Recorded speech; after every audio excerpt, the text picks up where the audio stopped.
Connor Burke back joining me here once again. I would thought your smile would be a little bigger than what you're showing. Come on, it's 3-2. I'm happy. I'm Yeah. happy. You got to keep it tempered though. This is their period. Well, I can't hear I it. don't know what's going There on we here. go. Sorry. Their period. This is their period that they can't. They always seem to kind of falter. But I'm not.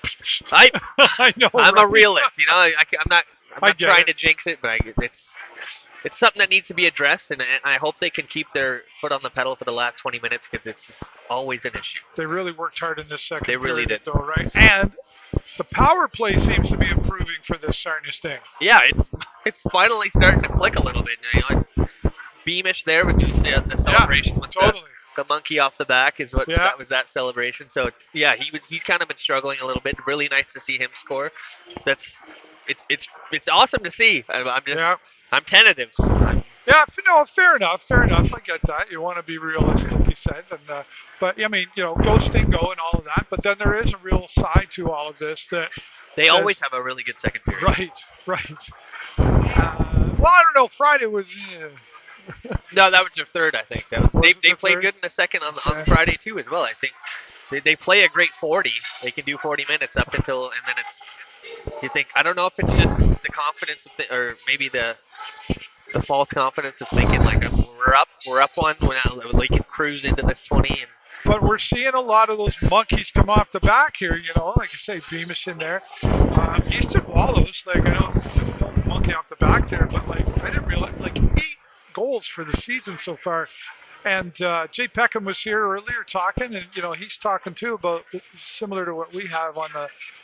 There's just some missing pieces in there that have got to try to connect, and he talked about the lineups, says us like who doesn't really know, but why not let them run with the lineup the way they were?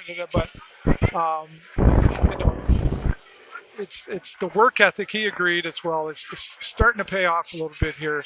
You just keep digging, and it's got to show up. But then, yes, is there what happens next? Is there that next? The third period is typically the most critical point for especially the Sarnia Sting. It always seems to be.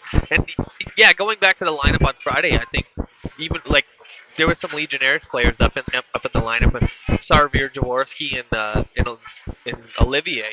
And I think there was a mistake made by Jaworski in the first, and it looks like Allen benched him for the rest of the game. He sat on the bench for 40 minutes. He didn't even get back on the ice. So it's strange to see for a young player that comes in on their first game and pays the price for that.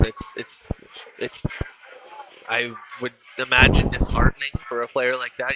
Yeah. You make one mistake. You hope you can be forgiven, and then you get sat for 40 minutes. And But there's a little realistic side to it all, especially at this critical point. 2 weeks, how many games in for this thing? Yeah, it is for sure. But you wonder if there's, like I said, a disconnect between the coaching staff and the players at some points. But that's remains to be seen. Not my decision. It's hard to tell, Not anybody right? else but us. Fly on the wall. We're only the guys that can speculate. We're not in the locker room, but yeah, I know what you're saying. Lots happening around the OHL. Kingston, which is where Sarnia, I believe, heads to at one point on the road, coming up next. This is not only critical for the point side of things, but we got a friend there. That's my friend there. Yeah, cool. You're just live on TikTok right now. Yeah. So, I mean, stepping into where going on the road, this isn't just a critical point for, getting the points for obvious reasons, but it'd be kind of nice to start the road off with a win.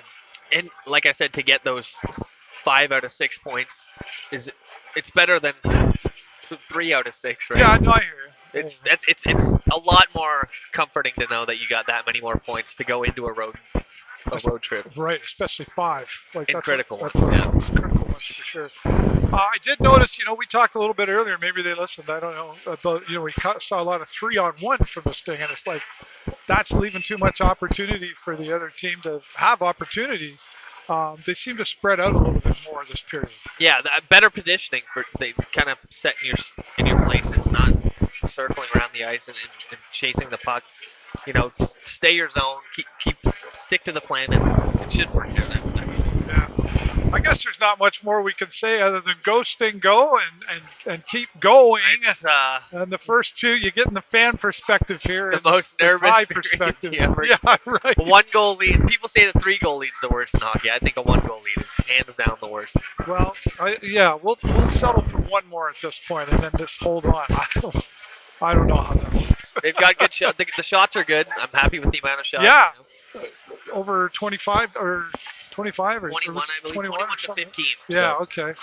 North Bay, talk about that for a little moment. Like, they didn't really get any shots on goal compared to the first period, and they've got the pendulum swinging out there the way it has. North Bay's got to be frustrated because they're playing the bottom place team right now, and they're like, I don't know, third or fourth in the division. Yeah, they've got a 500 win percentage. I believe they're 9-9-0, and I think their last 10 they're 5-5-0. So they're a very middling team. But better than I believe we have a 400 win percentage. Right Yeah, now. So right. It's like I said, we play these better teams, and it kind of brings the best out of us. So.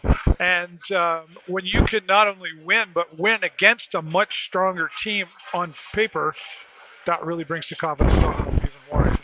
Massive. Like, what else can you say about that?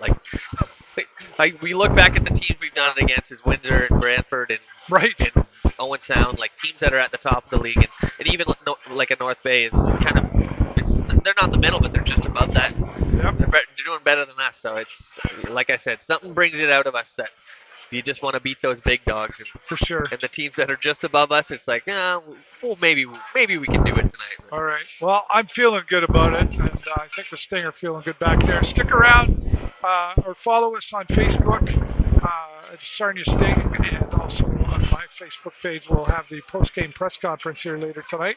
Thanks to our friends Hughes Intelligence and Joe's Discount Tire. And a special thank you and shout out to our friend Jay Peckham for coming by. It's good to have him in here. I did see you keeping an eye out. So look back at me keeping an eye out there. Right on. All right. Thanks to all of you, and TikTok. Thanks for getting us past the 20,000 mark. And your mom was a big help in that, and Carl Freeman out of Oshawa, and a few others as well. 25,000 actually. Is that where we're at? I can't see. 25,000. There you go. All right. That's going to be a wrap up. Thanks, everybody.